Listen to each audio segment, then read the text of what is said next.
Behind Woods நேயர்களுக்கு வணக்கம். எனக்கு நான் வணக்கம் சொல்லிக்கிறேன். ஏன்னா நானும் ஒரு பிகைண்ட் வுட்ஸ் நேயர் தான். ஏன்னா நிறைய தடவை சினிமா பற்றி தகவல் தெரிஞ்சுக்கணும்னா இதெல்லாம் பிகைண்ட் வுட்ஸில் நானும் போய் பார்ப்பேன். ஸோ அந்த பிகைண்ட் வுட்ஸில் வந்து உங்களை மீட் பண்ணுறது எனக்கு ரொம்ப சந்தோஷமாக இருக்குது. என் பேர் ரமேஷ் ரங்கசாமி.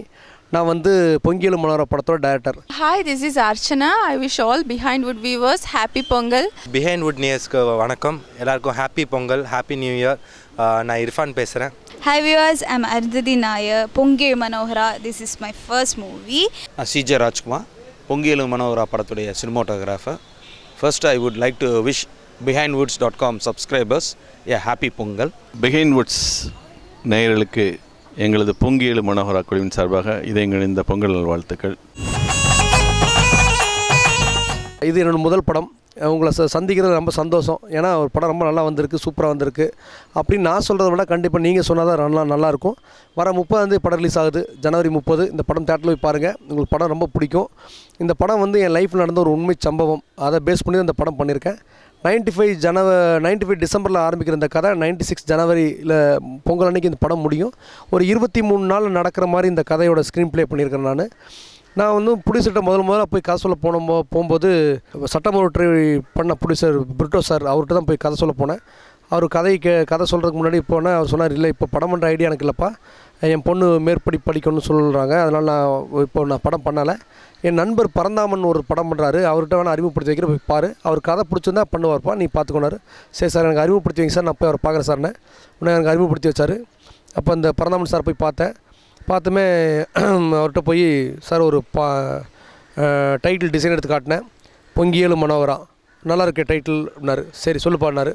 சார் ஒரு பாட்டு ஒன்று எழுதியிருக்கேன், பாட்டு கேட்குறீங்களா சார்? பாட்டை கேட்டிங்கன்னா அப்புறம் கதை சொல்கிறேன் சார்னே. சரி சொல்லுப்பாடினாரு.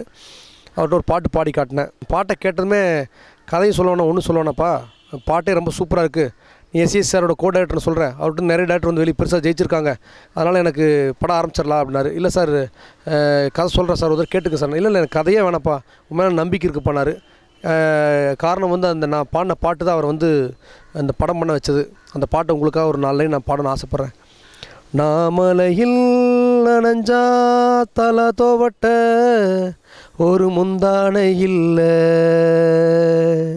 என் மடியில் நானும் படுத்து என்ன நானே தேத்திக்கிறேன்,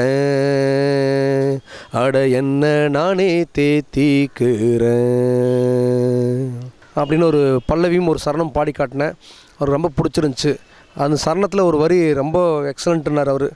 இனி அடுத்த ஜென்மம் இருந்தா நான் அம்மாவாக பிறந்து சில அனாதைக்கும் ஆரீராரோ பாடுவேன். இனி அடுத்த ஜென்மம் இருந்தா நான் அம்மாவாக பிறந்து சில அனாதைக்கும் ஆரீராரோ பாடுவேன்.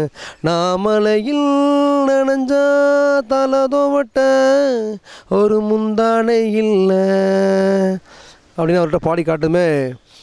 கதையும் வேணால் ஒன்று வேணாப்பா, எக்ஸலண்ட்டாக இருக்குது சாங்கு. ஒரு சென்டிமெண்ட்டான சாங் இருந்தால் படம் கண்டிப்பாக பெருசாக ஜெயிக்கும். அது இந்த பாட்டு கண்டிப்பாக எனக்கு பிடிச்சிருக்கு. கண்டிப்பாக இந்த பாட்டை கேட்கும்போது தெரியுது படம் எப்படி இருக்குன்னு சொல்லிட்டு எப்படிப்பட்ட ஜானர் மட்டும் சொல்லப்போ எனக்கு கதை சொல்ல வேணானாரு. நான் சொன்னேன் ஃபுல் ஹியூமர் படம் சார். ஹியூமரா என்னவா ஒரு பேத்தாசான சாங் பாடுறேன், ஹியூமரான படம்னு சொல்கிறேன் அப்படின்னாரு. ஆமாம் சார், இன்றைக்கி இருக்கிற ஆடியன்ஸுக்கு வந்து அழுக வச்சோம்னா அவன் தேட்டர் விட்டு போயிடுவான், அதனால் ஃபுல் ஹியூமராக பண்ணணுன்னு ஆசைப்பட்டிருக்கேன் சார். ஃபுல் படம் ஹியூமரா சார். இது வந்து இந்த பேத்தாஸ்ன்றது வந்து ஒரு ஃபஸ்ட் ஸ்டாப்பில் ஒரே ஒரு இடத்துல வரும், அப்புறம் கிளைமாக்ஸ் வரும், அவ்வளோதான் சார். மற்றபடி ஓப்பனிங்லேருந்து எண்டு வரைக்கும் ஃபுல் ஹியூமர் சார். நான் சொன்ன அவர்கிட்ட என் லைஃப்பில் நடந்த ஒரு உண்மை சம்பவம் தான் சார் இந்த படம் அப்படின்னப்போ அப்படியே வெரி குட்னாரு. சரி ஆரம்பிச்சிருந்தாரு. அதுக்கப்புறம் எந்த தலையிடும் அவர் இந்த படத்தில் அவரால் டிஸ்டர்ப் இல்லாமல் இருந்துச்சு. எனக்கு ஒரு முதல் பட டைரக்டருக்கு வந்து ஒரு ப்ரொடியூசர் சுதந்திரமாக விட்டது பெரிய சந்தோஷம், மகிழ்ச்சி. அவருக்கு இது முதல் படம், எனக்கு முதல் படம், என்னை நம்பி ஒப்படைச்சார். ஸோ படம் முடிச்சுட்டு நான் அவருக்கு ஃபஸ்ட் காப்பி காட்டினேன்.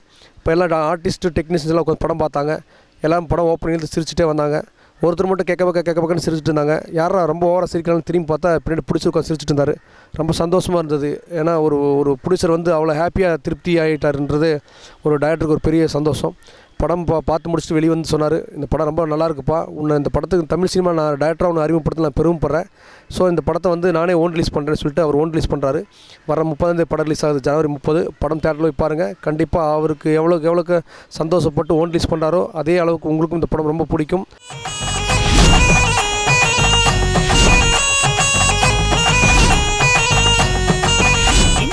my second movie Pongelu Manohara is getting released. Ramesh Rangaswamy அவங்க இந்த மூவி டைரக்ட் பண்ணியிருக்காங்க. அவங்களுக்கு இது ஃபர்ஸ்ட் மூவி. இர்ஃபான் ஹீரோவாக பண்ணியிருக்காங்க. எனக்கு ரமேஷ் சார் ஃபஸ்ட்டே தெரியும், சும்மா நச்சுன்னு இருக்க பண்ணும்போது ரமேஷ் சாரை தெரியும். ஸோ அவங்க மூவி பண்ணும்போது எனக்கு இந்த ரோல் ஆஃபர் பண்ணும்போது I never had that confident to play a traditional half சாரியெல்லாம் போட்டு, because I had it in mind that எனக்கு ஆஃப் சாரி சூட் ஆகாதுன்னு சொல்லி. But he believed me and he gave me this opportunity. But நான் movie பார்க்கும்போது I really enjoyed that half sari and everything. So இந்த மூவினால் எனக்கு ஃப்யூச்சரில் ஒரு ட்ரெடிஷ்னல் ரோல் பண்ணுறதுக்கு ஒரு கான்ஃபிடென்ஸ் வந்திருக்கு. பொங்கேலு மனோகரா வந்து ஒரு 1990s நடக்கக்கூடிய ஒரு கதை, கிறிஸ்மஸில் ஆரம்பித்து பொங்கலில் முடியக்கூடிய ஒரு கதை. ஸோ அந்த படத்தில் தான் நான் வந்து ஒரு அசோசியேட்டடாக மனோகரா என்ற ஒரு கேரக்டரில் பண்ணியிருக்கேன். மனோகரா எப்படின்னா ஒரு பால்காரன். அவன் வந்து ஒரு ஊராக சத்தியமங்கலத்தில் ஒரு பால் போடக்கூடிய ஒரு கேரக்டர். அவன் தான் மனோகரா. ஃபஸ்ட்டு இந்த சான்ஸ் எனக்கு எப்படி கிடச்சிச்சின்னா, நான் ரூ படத்தை ஷூட்டிங்கில் வந்து பிரிகேட்ஸ் ரோட்டில் இருந்தேன். சும்மா சைட் அடிச்சுட்டு ஜாலியாக அந்த கிளைமேக்ஸ் முடிச்சுட்டு ஜாலியாக போயிட்டு இருந்தேன். அப்போ ஒரு காஃபி ஷாப்பில் உட்காந்துட்டு ஒரு பொண்ணை லுக் விட்டுட்டு இருந்தேன். நானும் சும்மா பார்த்துட்டு இருந்தேன். அப்போ வந்து ஒரு கால் வந்துச்சு. எந்த காலும் அட்டன் பண்ணல, ஒரே ஒரு கால் வந்துச்சு. சரி யார் கால் பண்ணிட்டே இருக்கான்னு ஃபோன் எடுத்தால் அப்படி மாதிரி ரமேஷ் ரங்கசாமி சார் பேசுகிறேன். நான் எஸ்எஸ்சி சாரோட கோர் டைரக்டர். இப்படி ஒரு பொங்கேலு மனோகரா அப்படின்ற ஒரு படம் பண்ண போகிறேன் அப்படின்னு சொல்லிட்டு ஒன்லைன் சொன்னார். போஸ்டர் டிசைன் சொன்னார். செம்மையாக இருக்கே, நல்லா இருக்கே அப்படின்னு சொல்லிட்டு இமீடியட்டாக அங்கே ஃப்ளைட் பிடிச்சி சென்னை வந்து கதையை கேட்டேன். கதை புரிஞ்சிச்சா இல்லையான்னு எனக்கு தெரில. ஆனால் வந்து 2 மணி நேரம் சிரிச்சிட்டே இருந்தேன். ஸோ இந்த படத்தை ஒத்துக்கூடிய ஒரு பெரிய காரணம் அதுதான். ஏன்னா நான் 2 hours 15 minutes சிரித்தது வந்து கண்டிப்பாக அது வந்து ஆடியன்ஸுக்கும் அது ரிஃப்ளெக்ட் ஆகும்னு நினச்சேன். அது இன்றைக்கி ப்ரிவ்யூ பார்க்கும்போது ஒரு திருவிழாவாக இருந்துச்சு தேட்ரு. ஸோ வந்து ரொம்ப சந்தோஷமாக இருந்துச்சு, நம்ம கேல்குலேஷன் தப்பாக போகல அப்படின்னு சொல்லிட்டு. மூவி January 30th வந்து ரிலீஸ் ஆகுது. எல்லாரும் தியேட்டர் போய் படம் பாருங்கள். Hope you all will enjoy this movie because fully comedy entertainment மூவியாக இருக்குது. த்ரூ அவுட் ஃபுல் மூவி சிரிச்சுக்கிட்டே இருக்கலாம். ஃபேமிலியாக போய் பார்க்க முடிஞ்ச மூவி இது.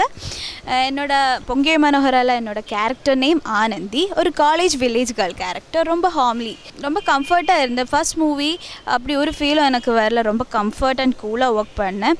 ஏன்னா டேரக்டர் ரமேஷ் ரங்கசாமி சாரும் சினிமாட்டோகிராஃபர் சிஜே சாரும் எல்லாரும் ரொம்ப ஃப்ரெண்ட்லியாக இருந்தார்.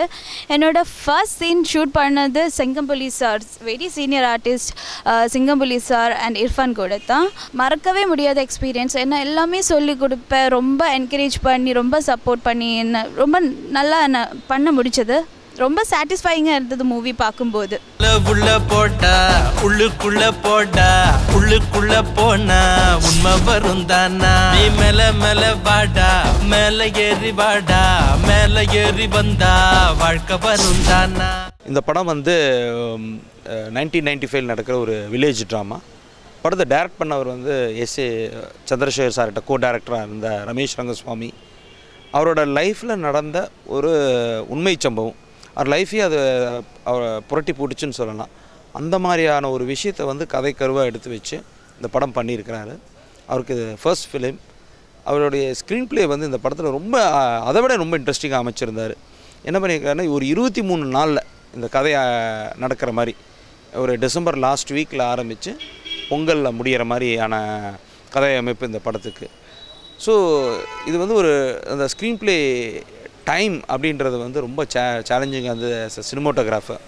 அதனால் ஆடியன்ஸுக்கு கேரக்டருக்கும் உள்ள கனெக்ஷன் வந்து ரொம்ப க்ளோஸாக இருக்கணும் அப்படின்னு வந்து நான் ஃபீல் பண்ணேன். ஸோ லென்ஸிங்கில் என்ன பண்ணோன்னா, ஒரு ஒயிட் ஷாட்ஸும் கூட ஒரு டெலி லென்ஸ் யூஸ் பண்ணி தான் நான் இந்த படத்தில் நான் ஷூட் பண்ணேன். பொங்கேலு மனோகரா கலைஞர் அவர்களின் வசனத்தில் ரொம்ப ஒரு முக்கியமான வசனம். முதல்ல இயக்குனர் அவர்கள் வந்து தலைப்பை சொன்ன உடனே பொங்கேலு மனோகரா சொன்ன உடனே நல்லா இருந்தது. அப்புறம் ஒரு அம்மா மேலே ஒரு பாட்டை பாடி காமிச்சார், நல்லா இருந்தது. சரி, அப்புறம் 2-3 சீன்ஸ் காமெடி சீன்ஸ் சொன்னார். சிங்கம்புலி பண்ணால் நல்லாயிருக்கும்னு சொன்னேன். அது மட்டும் தான் நான் சொன்னேன். நான் ஓகே பண்ணிக்கலாம் அப்படின்னு சொல்லிட்டு படத்தை ஸ்டார்ட் பண்ணோம். கதை நான் வேறு எதுவுமே கேட்கவே இல்லை. இயக்குனர் சொன்னாங்க, அப்புறம் படம் எப்போ ஷூட்டிங் போனால் உடனே போகலாம் அப்படின்னு சொன்னார். அதுக்குண்டான வேலையெல்லாம் பண்ணிட்டேன் சார். முதல்லையே இது என்னுடைய வாழ்க்கையில் நடந்த முக்கியமான சம்பவம். இது 1995 நடக்கிற மாதிரி இது கதை. இது அது எப்படி பண்ணிடுவீங்களா? இப்போ எல்லாம் நிறைய இதாக இருக்குன்னு சார் பண்ணிடலாம் சார். அந்த மாதிரி தான் ஒரு லொக்கேஷன் செலக்ட் பண்ணியிருக்கேன். சத்தியமங்கலம் ஊர், அந்த ஊரில் போய் பண்ணலான்னு சொல்லியிருக்கேன். ஓகே பண்ணலான்னு சொன்னார். ஏப்ரல் மேலே போனோம். வெயில் பயங்கரமாக இருந்தது. கேமராமேன் ராஜ்குமார் அவர் ரொம்ப அற்புதமாக அந்த வெயிலையும் சமாளித்து நல்ல முறையில் படம் பண்ணி கொடுத்தாங்க. இசையமைப்பாளர் கண்ணன் அவர்கள் வந்து ரொம்ப அற்புதமாக ஒரு 5 பாடல்கள் வந்து பண்ணி கொடுத்துருக்காங்க. அதில் வந்து இந்த அம்மா பாட்டு வந்து ரொம்ப அற்புதமாக வந்திருக்கு. அந்த பாட்டை நான் தான் பாடியிருக்கேன். எனக்கு ரொம்ப நாள் ஆசை ஒரு ஹியூமர் படத்தில் அசோசியேட்டடாக இருக்கணும் அப்படின்னு சொல்லிட்டு. ஸோ பொங்கல் மனோரா அது வந்து எனக்கு கொடுத்துருக்கு. டைரக்டர் சார் இது சொல்லும் போது ஒரு சத்யராஜ் சார், கவுண்டமணி சார், ஒரு சத்யராஜ் சார், மணிவண்ணன் சார், இந்த காம்பினேஷனில் தான் நீனும் சிங்கம்புலி இருக்கணும் அப்படின்னு சொல்லியிருந்தார். அது கேட்கும் போது எனக்கு வந்து கொஞ்சம் பயமாக இருந்துச்சு. ஏன்னா 2 லெஜண்ட்ஸு அவங்க ஃபீல்டில் வேணும்னு கேட்குறாரு அப்படின்னு சொல்லிட்டு. நம்ம சத்யராஜ் சார் அப்படியே வந்து இமிட்டேட் பண்ணால் தப்பாக இருக்கும். அதனால் வந்து செந்தில் சார் ஹீரோவாக பண்ணால் எப்படி இருக்கும், அதுதான் வந்து நான் பெரிய இன்ஸ்பிரேஷனாக வச்சு இந்த படம் பண்ணேன். மனோகரா சைட் அடிக்கத்தான போகிறேன். பொண்ணு யாரா? யோ அதனா சஸ்பென்ஸ்னா. இந்த 95ல் படம் ஆரம்பிக்கின்றதுனால இந்த படம் வந்து நான் நினச்சேன் ஆர்டிஸ்ட் எப்படி இருக்கணும்னா 95நாலே சத்யராஜ் சாரும் கவுண்டமணி சார் தான் ஞாபகத்துக்கு வந்தாங்க. எனக்கு சத்யராஜ் சார் மாதிரியும் கவுண்டமணி சார் மாதிரி வேணும்னு சொல்லி ஒரு ஆர்டிஸ்ட் தேடினப்போ எனக்கு ஒரு நாள் சேனலில் வந்து ரிமோட் சேஞ்ச் பண்ணப்போ ஒரு மியூசிக் சேனலில் வந்து இர்ஃபானோட சாங் போயிட்டு இருந்தது. அப்போ பார்த்தப்ப அவனோட க்யூட்டான பர்ஃபார்மன்ஸ் ரொம்ப நல்லா இருந்துச்சு. படத்தில் வந்து ஒரு அப்பாவுக்கு பயந்த சுபாவம் இருக்குது உள்ளுக்குள்ளே. ஒரு அப்பாவுக்கு பயப்படணும், வெளியே போய் லவ் பண்ணணும், ஒரு ஹியூமர் பண்ணணும், எல்லாமே பண்ணணும். ஒரு படத்தில் ரஜினி சார் எடுத்துட்டிங்கன்னா பாம்புன்னு பயப்படுவார், அவர் லவ் பண்ணுவார், ஆக்ஷன் பண்ணுவார். ஒரு ஹீரோனா எல்லா விஷயங்களும் பண்ணணும், அப்படி ஒரு பர்ஃபார்மன்ஸ் இந்த படத்தில் இருக்குது. ஸோ எனக்கு ஒரு ஃபுல் ஹியூட்டான ஒரு ஹீரோ வேணுனப்போ இந்த இர்ஃபான் கரெக்டாக இருந்தான். அப்புறம் அவனுக்கு ஃபோன் பண்ணப்போ பெங்களூரில் ஷூட்டிங்கில் இருந்தால் நான் சொன்னேன் கதை சொல்லணும் அப்படின்னு சொல்லிட்டு. பொங்கியல் மனோரா படத்தோட பேர். என் பேர் ரமேஷ் ரங்கசாமி, நான் எஸ்சி சாரோட கோ டைரக்டர்னேன். சார் என்ன டைட்டில் சார் சொன்னீங்க, இன்னொருத்தர் சொல்லுங்கள் சார்னா. பொங்கியல் மனோரானே சார், டைட்டில் ரொம்ப கேட்சிங்காக இருக்குது. நாளைக்கு எனக்கு இன்றைக்கி நைட் ஷூட்டிங் முடியுது, நான் நாளைக்கு உடனே வந்து உங்களை நேரில் பார்க்குறேன் சார். நான் அப்படி நேராக ஏர்போர்ட்லேருந்து என் வீட்டுக்கு வந்தான். ஃபோன் பண்ணிவிட்டு நான் இந்த மாதிரி இந்த இடத்துல நிற்கிறேன் சார். நான் அப்படியே நான் சொன்னேன், இல்லை நீங்கள் வீட்டுக்கு போய் ரீஃப்ரெஷ் ஆகிட்டு வாங்கண்ணே. இல்லை எனக்கு வேணாம், எனக்கு கதை கேட்டு போகிறேன், நீங்கள் கதை சொல்லுங்கண்ணா. அப்படி இந்த விஜயா பார்க்கில் தான் கதை சொன்னேன் அவருக்கு. கதை சொல்லும்போது ஒரு இடத்துல உட்காந்து காப்பி ஆர்டர் பண்ணிட்டு கதை சொல்ல ஆரம்பித்தேன். கதை சொல்ல ஆரம்பிச்சு திரும்பினா என் பக்கத்தில் வந்து பின்னாடி கதை சொல்கிற இடத்துல சிவாஜி சாரோட ஃபோட்டோ இருந்துச்சு. அங்கே ஒரு மாடர்ன் ஆர்ட், சிவாஜி சாரோட மாடர்ன் ஆர்ட் இருந்தது. பார்த்த சந்தோஷமாக இருந்தது. ஏன்னா மனோகரா படத்தில் வர வசனம் தான் இந்த பொங்கியல் மனோகரான்ற டயலாக்கு.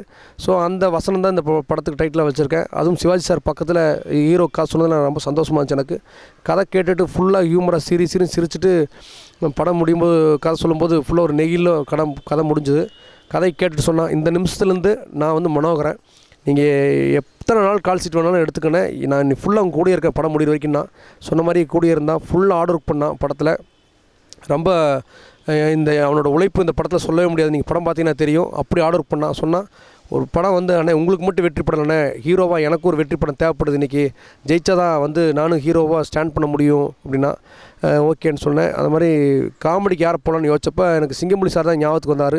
ஏன்னா அவர் நிறைய படங்கள் பண்ணுறாரு, 5 சீன் 6 சீன் பண்ணுவார், அந்த 6 சீன் கலக்கிடுவார் அவர். நான் நினச்சேன் அவர் இது த்ரோட் ஃபுல் மூவியில் இவர் நடித்தா ரொம்ப நல்லா இருக்குமே, ஃபுல் ஹியூமராக யார் பயன்படுத்த மாட்டேங்கிறாங்கன்னு யோசிச்சு அப்புறம் அவர்கிட்ட போய் நேரில் மீட் பண்ணி அவர்கிட்ட கதை சொன்னேன். அவர் கேட்டு ரொம்ப என்ஜாய் பண்ணார், ரொம்ப நல்லா இருக்குனாரு. இந்த படத்தில் அவர் ஒன் ஆஃப் த ஹீரோன்னு கூட சொல்லலாம். ஒரு எப்படி உங்களுக்கு கவுண்டமணியோட காமெடி உங்களுக்கு ரொம்ப பிடிக்குமோ அந்த மாதிரி இந்த படத்தில் சத்யராஜ் சார் கவுண்டமணி மாதிரி ஹீரோவும் இர்ஃபானும் சிங்கமணியும் அடித்து அல்ட்ராசிட்டி பண்ணியிருக்காங்க. பயங்கர ஹியூமராக வந்திருக்கு படம் பார்க்கும்போது உங்களுக்கு தெரியும். சிரித்து வயிறு புண்ணாயிரும் உங்களுக்கு. கிளைமாக்ஸ் ஒரு 5 நிமிஷம் வந்து பயங்கரமாக ஒரு ஒரு ஒரு கிளைமாக்ஸ் வந்து ஒரு உங்களை வந்து கண்டிப்பாக உருக வைக்குங்கிற நம்பிக்கை எனக்கு இருக்குது. இது இந்த படத்தோட 5 பாடல்கள் நான் ஒன்று எழுதியிருக்கேன். மீது 4 பாட்டு வந்து அண்ணாமலை சார் எழுதியிருக்காரு. Music director Kannan, cameraman CJ Rajkumar என்னோட நண்பர். அவர்கிட்ட கதை சொன்னேன். அப்போ அவருக்கு 2 படம் கமிட்டாக இருந்தது. அப்போ அந்த ஷூட்டிங்கில் அவர் ஷூட்டிங் பண்ணுற ஷெட்யூல்லாம் ரெடி ஆகிட்டு இருந்தப்போ நான் இந்த கதை சொன்னதுமே அவர் சொன்னார், கதை ரொம்ப நல்லாயிருக்கு ஜி, நான் வரேன் உடனே பண்ணுறேன் ஜின்ட்டு அந்த 2 படத்தையும் கேன்சல் பண்ணிட்டு வந்தார். நான் சொன்னேன் இல்லை நான் வேணால் வெயிட் பண்ணுறேன் ஜி. நான் ஐயோ நீங்கள் வெயிட் பண்ண மாட்டீங்க ஜி, இந்த நல்ல கதை மிஸ் ஆயிரும்ன்ட்டு அந்த 2 படத்தையும் விட்டுட்டு எனக்காக வந்தார். ஸோ இந்த நேரத்தில் அவருக்கு நான் நன்றி சொல்லிக்கிறேன். இந்த மூவியை பற்றி சொல்லணுன்னா ஒரு காமெடி அண்ட் லவ் ஸ்டோரி சொல்லலாம். அதுக்கப்புறம் ஒரு சஸ்பென்ஸான ஒரு எலிமெண்ட் மதர் சென்டிமெண்ட் இருக்குது. அது நான் I don't want to reveal that. When you watch the movie you will feel that. Singampuli sir இர்ஃபானோட காமெடி ரொம்ப நல்லா வந்திருக்கு. I hope after this movie also அது அப்படியே கண்டினியூ ஆகும் அந்த காம்பினேஷன்னு நம்புகிறேன். நான் மூவி பார்க்கும்போது personally I really enjoyed that. இந்த மூவி வந்து ஒரு 90s நடக்கிற ஒரு ஸ்டோரி. யூஸ்வலாகவே பர்சனலி எனக்கு 90s மூவி ரொம்ப பிடிக்கும். நான் நிறைய 90s மூவி பார்ப்பேன். ஸோ அதனாலே தான் அது ஒரு ரீசன் நான் இந்த மூவி பண்ணுறதுக்கு. ஸோ 90s மூவினாலே சாங்ஸ் எல்லாம் பார்த்தீங்கன்னா அப்படியே 90s இருந்திருந்த எப்படி இருந்திருக்கோ அப்படியே இருக்கும். கண்ணன் சார் மியூசிக் பண்ணியிருக்காங்க. 5 சாங்ஸ் இருக்குது. நான் 2 சாங்ஸ் பண்ணியிருக்கேன். ஒரு டுவேட் சாங்கு அது நாங்கள் கொடைக்கானலில் ஷூட் பண்ணோம். It was like unmemorable. ரொம்ப ஒரு டஃப்பான லொக்கேஷனில் நாங்கள் ஷூட் பண்ணோம் அந்த சாங்ஸு. ஒரு ஹில் ஸ்டேஷன் ரொம்ப எட்ஜிலெல்லாம் போய் நாங்கள் ஷூட் பண்ணியிருக்கோம். ரொம்ப பயமாக இருந்தது. பட் இப்போது இன்றைக்கி சாங் பார்க்கும்போது அந்த கஷ்டம் எதுவுமே தெரியல. சாங்ஸ் ரொம்ப நல்லா வந்திருக்கு. 5 பியூட்டிஃபுல் சாங்ஸ் இந்த படத்தில் அமைஞ்சிருக்கு. இதில் அது வந்து கண்ணன் மியூசிக் டைரக்டர். அவர் வந்து ஒரு இளையராஜா சார் வந்து 1995 கொடிகட்டி பறந்த காலம்.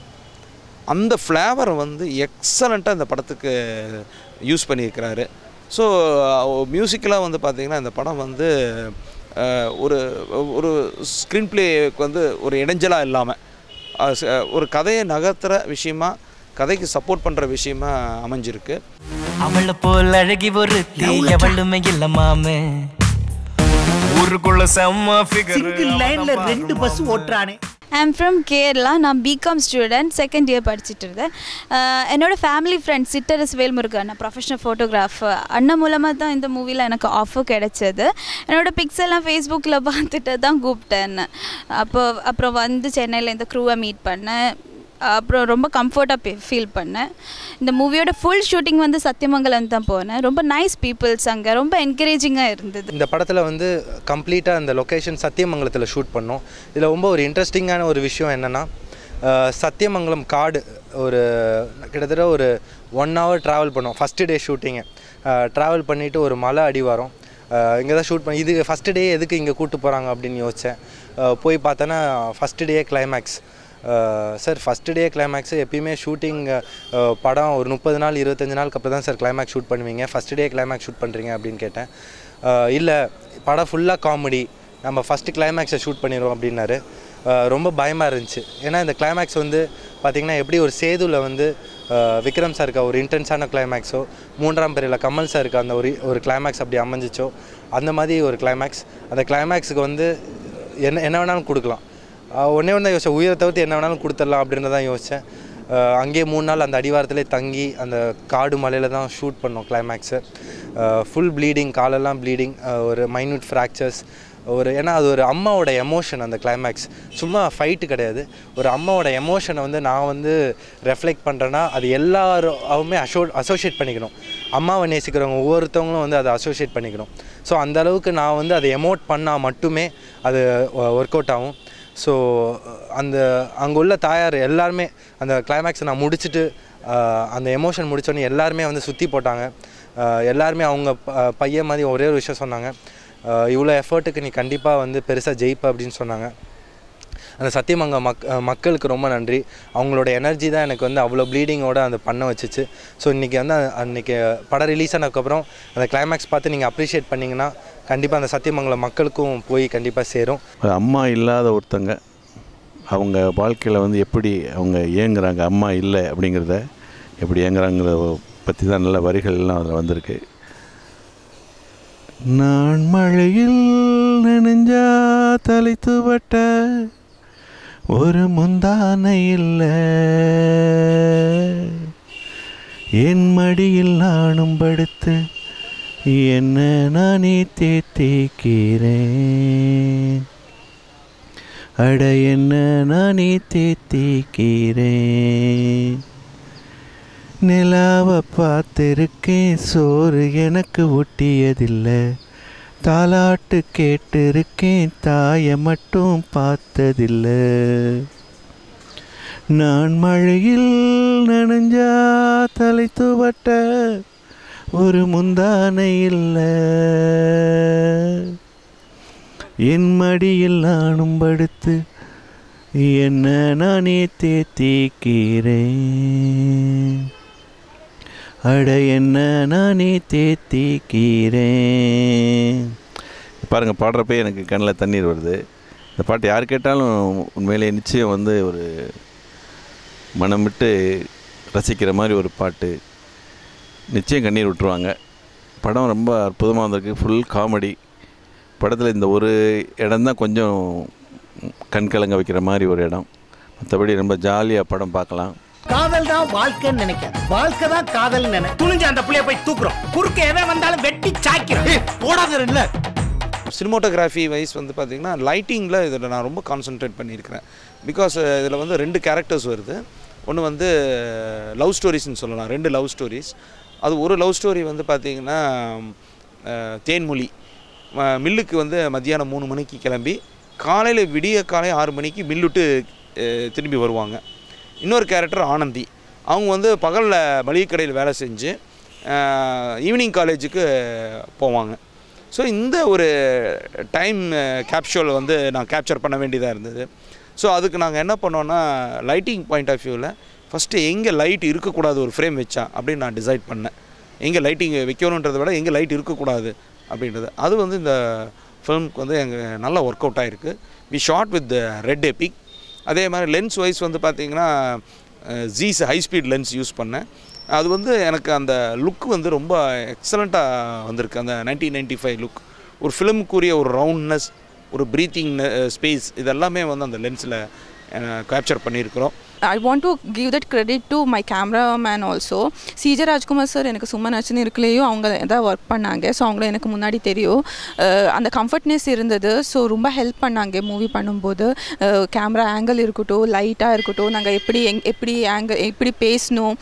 ஸோ அது ஒரு ரீசன். நாங்கள் அழகாக இருக்கணும்னா எப்படி நீட்னு பேசணும்னு சொல்கிறோம். பேசிக் டிப்ஸ் எல்லாம் ரொம்ப நல்லா கொடுத்தாங்க. ரொம்ப பேஷன்ஸாக இருந்து சொல்லி கொடுத்து ஆக்ட் பண்ண வச்சாங்க. ஹாஃப் சாரின்னு சொல்கிறதுனால நாங்கள் மாட் கேரக்டர் அப்படியே எங்களோட ஓன் கேரக்டர் அப்படியே கேரி பண்ணிடலாம். ஹாஃப் சாரின்னு சொல்லும்போது எங்களோட பாடி லாங்குவேஜ் எல்லாமே நாங்கள் சேஞ்ச் பண்ணோம். அதுவும் இல்லாமல் நான் ஒரு ஃபேக்ட்ரிக்கு அப்படியே வேன் ஏறி போகிறது வர்றது அந்த மாதிரி எல்லாம் சுச்சுவேஷன்ஸ் இருந்தது. அந்த அன்கம்ஃபர்ட்னஸ் இல்லாமல் டெய்லி போயிட்டு வந்தால் வேன் எப்படி ஏறுவாங்க வருவாங்க அந்த மாதிரி ஒரு நான் ஸ்க்ரீனில் காமிக்கணும். ஸோ அது எல்லாமே ரமேஷ் சார் ரொம்ப ஹெல்ப் பண்ணாங்க. அது இல்லாமல் இது அவங்களோட ஓன் ரியல் லைஃப்பில் நடந்த ஒரு ஸ்டோரின்னு சொன்னதுனால ஹீ ஹேட் ஆல்மோஸ்ட் 2 years இந்த ஸ்கிரிப்டுக்காக ஒர்க் பண்ணியிருக்காங்க.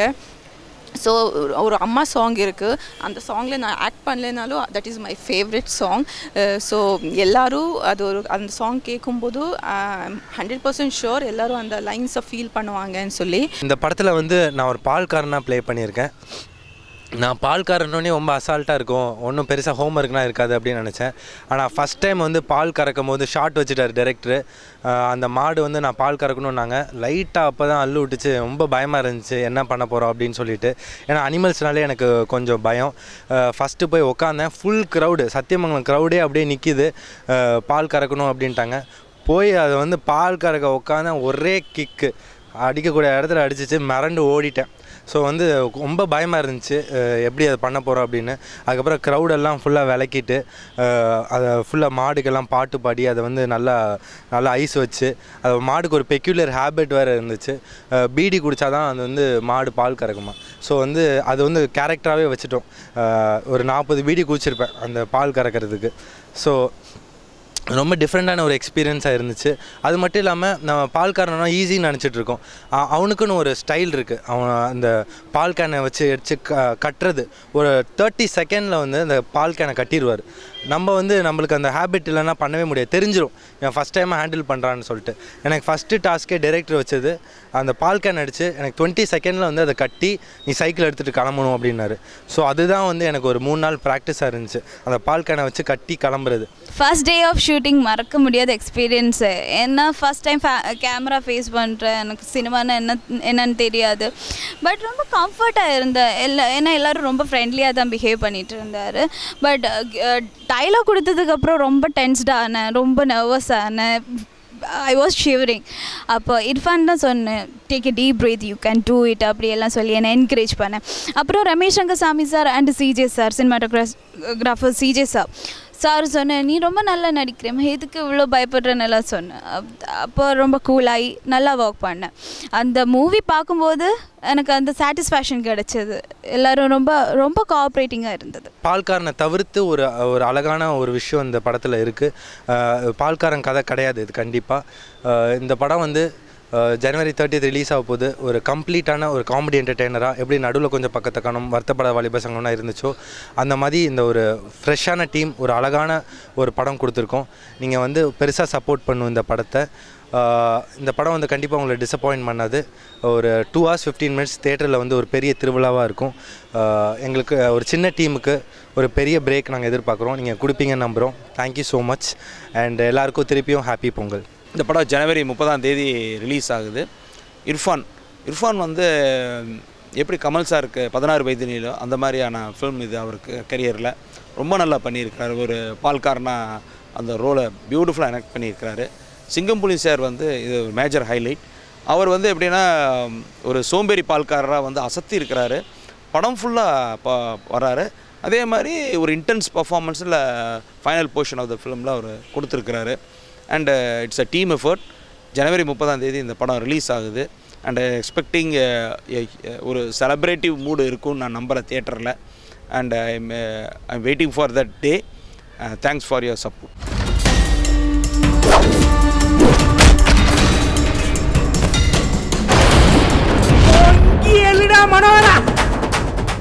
பொங்கே மனோகரா ஜனவரி 30th வந்து ரிலீஸ் ஆகுது. எல்லாரும் தியேட்டர்லேயே போய் படம் பாருங்கள், சப்போர்ட் பண்ணுங்கள். Thank you. So I hope all together the movie has come out really well. இதே Jan 30th மூவி ரிலீஸ் ஆகுது. ஸோ நாங்கள் இவ்வளோ கஷ்டப்பட்டு மூவி பண்ணியிருக்கோம். So please go and watch the movie on theatre. Please support us so that we can do lots and lots more movies. Thank you so much. ஜனவரி 30 எங்கள் படம் release பண்ணியிருக்கோம். எல்லோரும் தியேட்டரில் வந்து பார்த்து ரசிக்கும்படி மீண்டும் ஒரு முறை கூறிக்கொண்டு மீண்டும் ஒரு முறை பொங்கல் வாழ்த்துக்களை கூறி விடைபெறுகிறேன். நன்றி, வணக்கம். இங்கே தேட்டரில் பார்ப்பீங்க 30 வந்து தயவுசெய்து படம் பாருங்கள், சப்போர்ட் பண்ணுங்கள். தேங்க்யூ, நன்றி. மீண்டும் உங்களுக்கு ஹாப்பி பொங்கல். Thank you, by.